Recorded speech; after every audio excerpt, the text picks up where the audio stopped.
Bismillahirrahmanirrahim. Assalamualaikum warahmatullahi wabarakatuh.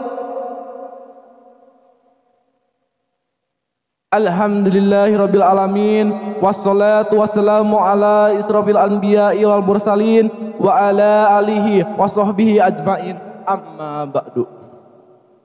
Pertama-tama marilah kita panjatkan puja dan puji syukur kita pada Allah Subhanahu wa taala yang telah memberikan kita nikmat, berkah dan hidayahnya kepada kita semua. Nikmat dan hidayah dari Allah berupa keimanan dan keislamanlah yang telah bisa membuat kita tetap berjalan kokoh di atas jalan Allah Subhanahu wa taala.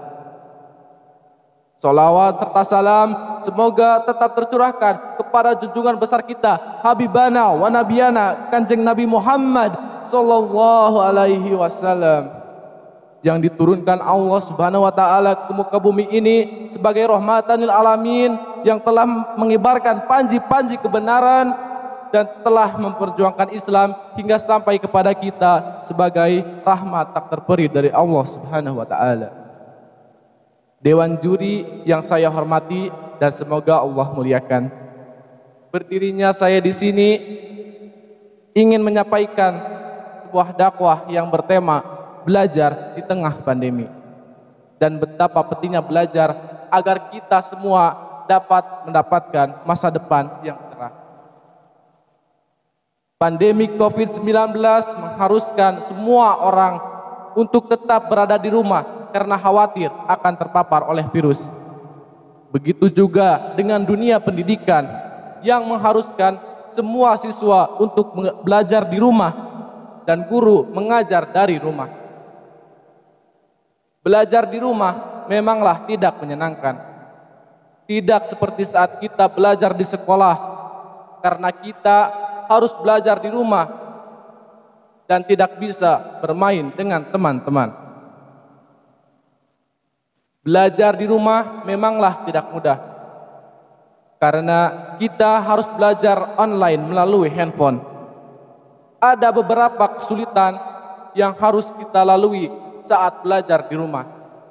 Di antaranya kesulitan sinyal, sedikit kuota, dan materi yang guru sampaikan tidak sedetail dengan apa yang guru sampaikan saat mengajar di sekolah. Bukan hanya murid yang mendapat kesulitan, tetapi orang tua murid pun mendapatkan kesulitan saat belajar di rumah karena keterbatasan biaya untuk membelikan anaknya kuota internet.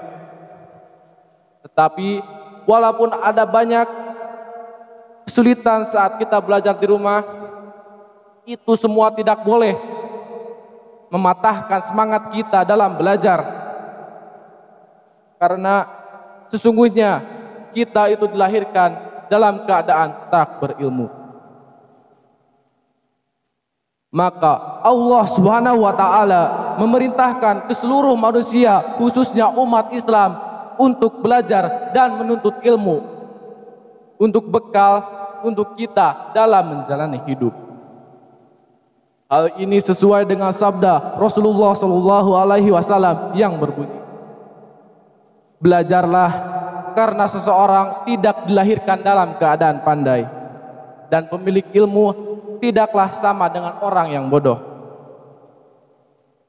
Peran dan dukungan orang tua sangatlah dibutuhkan oleh setiap anak yang sedang belajar di rumah, karena pendidikan yang efektif perlu kolaborasi yang efektif juga dari guru, murid, dan orang tua. Tanpa itu semua, pembelajaran tidak mungkin akan berjalan dengan baik. Belajar di tengah pandemi membawa banyak hikmah untuk kita. Di antaranya bahwa belajar itu bisa dilakukan dimanapun dan kapanpun.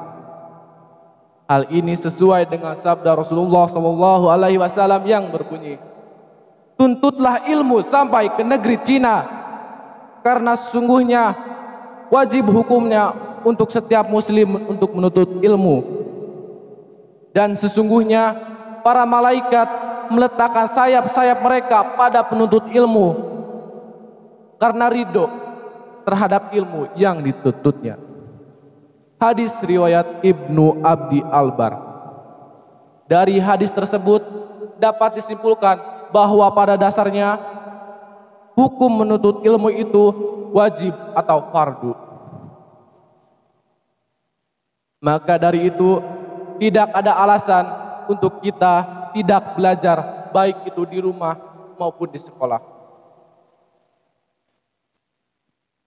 Maka dari itu saya berpesan untuk kita semua agar tetap semangat dalam belajar, agar tercapai semua cita-cita yang kita inginkan. Tidak ada kata terlambat dalam belajar. Maka jangan pernah berhenti dalam belajar. Jika Allah masih memberi kita kesempatan dengan niat ikhlas karena Allah, mudah-mudahan kita semua dapat keutamaan menuntut ilmu yang seperti Allah dan Rasul-Nya janjikan. Amin ya rabbal alamin. Dan jangan lupa untuk kita semua agar senantiasa berdoa kepada Allah Subhanahu wa taala agar pandemi ini bisa segera berakhir, agar kita semua bisa sekolah dan beraktivitas seperti biasanya lagi. Demikianlah apa yang dapat saya sampaikan. Bila ada kekurangan, itu datangnya dari diri saya sendiri sebagai makhluk dhaif yang tidak luput dari khilafan dan kesalahan.